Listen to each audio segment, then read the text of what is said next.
네, 4월 20일 수요일입니다. 오늘도 아침 신문 살펴보겠습니다. 이현웅 아나운서 나와 있습니다. 어서 오십시오. 안녕하십니까? 네, 오늘 첫 번째 소식 보겠습니다. 네, 검찰 수사권의 완전한 폐지 관련 법안 논의가 시작이 됐고요. 각계각층에서 목소리가 나오고 있죠. 어떤 소식입니까? 그렇습니다. 이해관계가 얽힌 각 입장에서 정말 다양한 의견들이 나오면서 상황이 다소 복잡하게 흘러가고 있는데 먼저 대법원과 민주당의 상황을 조명한 두 신문 가지고 왔습니다. 위쪽에 나와 있는 조선일보는 대법원의 입장을 일면 톱으로 실었는데요. 어제 국회 법사위 소위원회에 출석한 김영두 차장의 의견을 담고 있었습니다. 검사의 수사권을 완전히 박탈하는 건 위헌이 유력하다라는 취지의 얘기를 했다고 합니다. 또 이와 함께 법조계의 다양한 반대 의견들이 나오고 있다고 하는데 대한변협도 이거는 좀 위헌의 소지가 크다, 반대한다라는 의견을 냈다고 합니다. 한편 아래 나와 있는 경향신문을 보면요. 민주당 내 분위기를 전하고 있었는데 지도부 일부와 강경파 의원들은 윤석열 정부가 출범하기 전에 입법을 완료하자라면서 총력전에 돌입하는 모습이지만 당내에서는 공개 반박도 이어지고 있기 때문에 자칫 내홍으로 번질 수 있다라고 조명을 하고 있었습니다. 당론으로 뜻을 모은 후에도 찬반이 여전히 갈리는 모습을 보이는 데 대해서 충돌이 격화하는 분위기다라고 쓰기도 했는데요. 이처럼 좀처럼 예상하기 힘들게 상황이 전개되는 모습입니다. 오늘 오전에는 또 19년 만에 한자리에 모인 전국 평검사 회의 결과가 발표가 된다고 하니까 이 부분도 함께 주목을 해봐야겠습니다. 네, 오늘 부장검사 회의도 있죠. 그것도 지켜봐야 될 것 같고요. 다음 기사 보겠습니다. 아무래도 이 법안 추진하는 과정에서 역할이 가장 주목되는 게 박병석 의장입니다. 이 법안 상정부터 회기를 쪼갤지 말지도 이제 사실 의장의 의중이 가장 크게 반영되기 때문인데 관련 기사인 것 같아요. 예, 그렇습니다. 위쪽에 사진을 먼저 보시죠. 어제 국립 4.19 민주묘지를 참배하는 모습인데요. 왼쪽에 보면 박홍근 더불어민주당 원내대표가 있고 오른쪽에는 권성동 국민의힘 원내대표가 있습니다. 그러면서 이 사진 제목으로요. 누구의 손을 들어줄까라고 되어 있는데 검수완박과 관련해서 박병석 국회의장의 의사가 그만큼 중요하다라는 걸 강조하는 내용입니다. 그동안 박병석 의장의 행보를 보아하면 여야의 합의 또 협치를 중시해오는 모습이었는데 이번 검수완박을 두고는 정치 인생의 최대 시험대가 될 것이다라고 쓰기도 했습니다. 박병석 의장은 23일 캐나다 순방을 위해서 출국할 예정인데요. 민주당은 이때 본회의 사회권을 김상희 부의장에게 넘기는 것을 요구하고 있고 또 회기 쪼개기에 동의해 줄 것을 바라는 입장입니다. 여기에 만약에 다만 이제 민주당 관계자 얘기를 들어보면요. 박병석 의장이 그렇게 쉽게 답변을 주고 있지는 않다고 하는데 만약에 이 요구를 들어주게 되면 그동안 박 의장이 쌓아온 타협과 중재의 이미지가 훼손될 수 있다라고 신문은 분석하고 있었습니다. 반대로 국민의힘의 손을 들어주게 되면 이 당적을 한 번도 바꾸지 않고 지내온 정치 인생에 배신자 딱지가 붙을 수 있다 이렇게 분석하기도 했는데요. 출국 전에 어떤 선택을 할지 알 수 있게 될 것 같으니까 일단 22일 정도까지만 기다려보면 알 수 있을 것 같습니다. 한 사흘 정도 남았네요. 아무래도 의장 입장에서는 중재를 마지막까지 시도할 것 같습니다. 다음 소식 보겠습니다. 제목을 보면 정호영과 거리 두는 윤심이라고 되어 있네요. 보건복지부 장관 후보자 이건 것 같은데 좀 기류가 바뀌고 있나 보죠? 예, 그렇습니다. 정호영 후보자 지금 자녀들의 편입 병역 관련해서 의혹들 계속 나오고 있죠.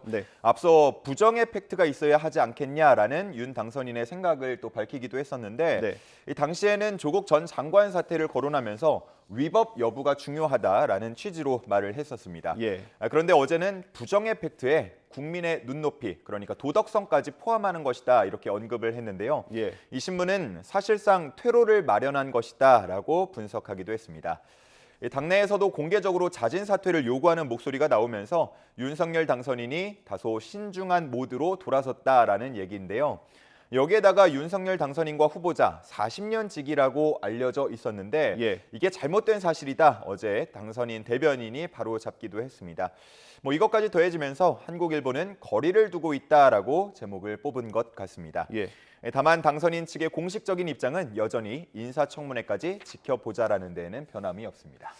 네, 그렇고요. 다음 민주당 소식을 좀 봐야겠네요.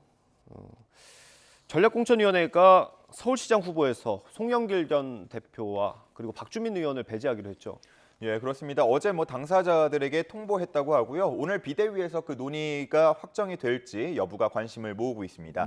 동아일보는 민주당의 이런 결정을 두고 혼란이 가중되고 있다 이렇게 평가를 했는데 이제 선거가 뭐 한 달여 앞으로 다가오지 않았습니까? 예. 뭐 이런 상황에서 대체 누가 나올 것이냐 뭐 관심이 모아질 수밖에 없는 상황입니다. 이 신문에서는 이낙연 전 대표를 언급하기도 했고요. 또 박영선 전 장관을 전략 공천할 수 있다라는 관측도 있다고 썼습니다.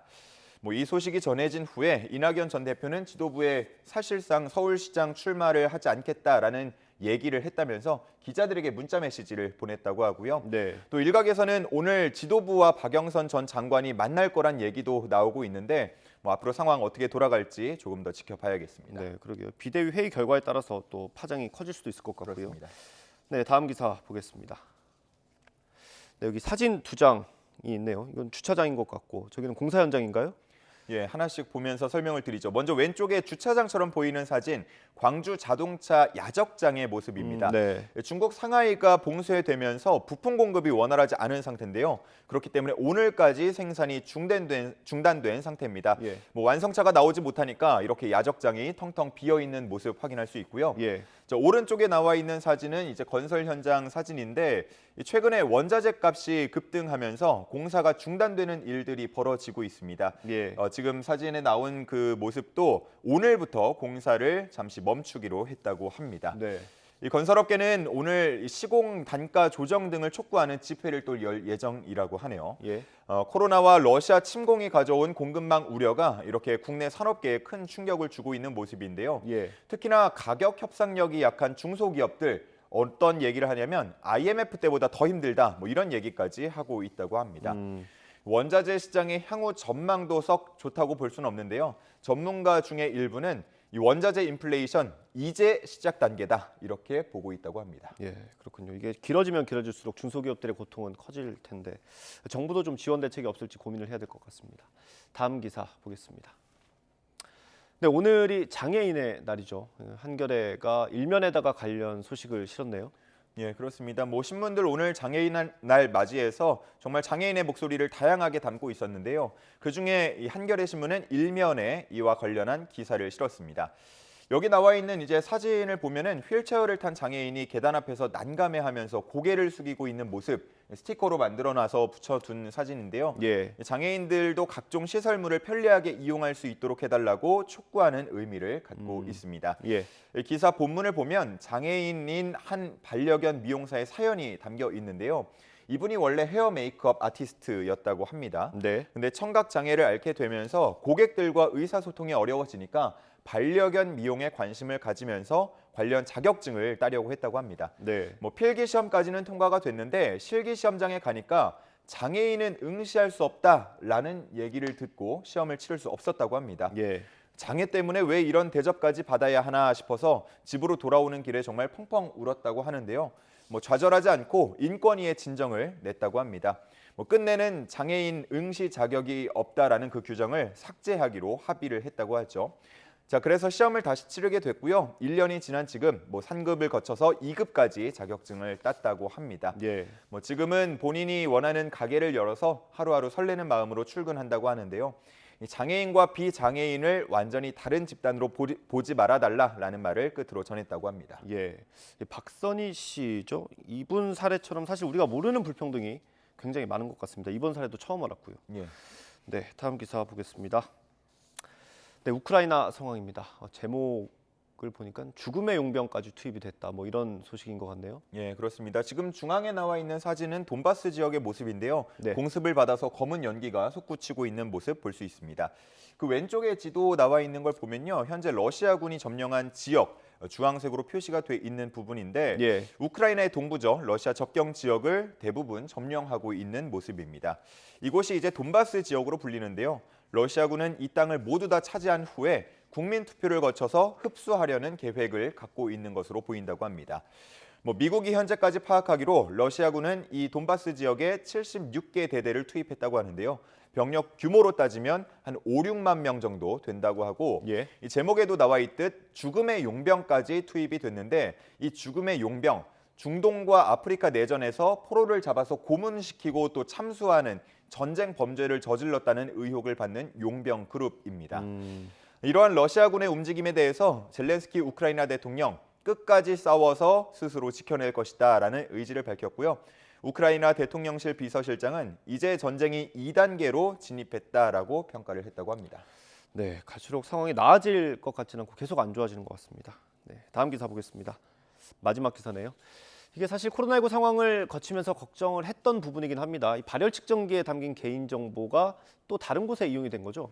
예, 그렇습니다. 최근에 광주 광산구 공무원들에 대한 행안부의 감사가 이루어졌습니다. 네. 이 감사 과정에서 과장급 공무원 2명이 6개월 동안 출장비 60만 원을 지급받고 실제로는 출장을 가지 않았던 것으로 드러났는데 다시 말해서 부당 수령을 한 겁니다. 예. 근데 이를 밝히는 과정에서요. 청사 내부에 설치된 코로나19 발열 측정기가 사용됐다고 합니다.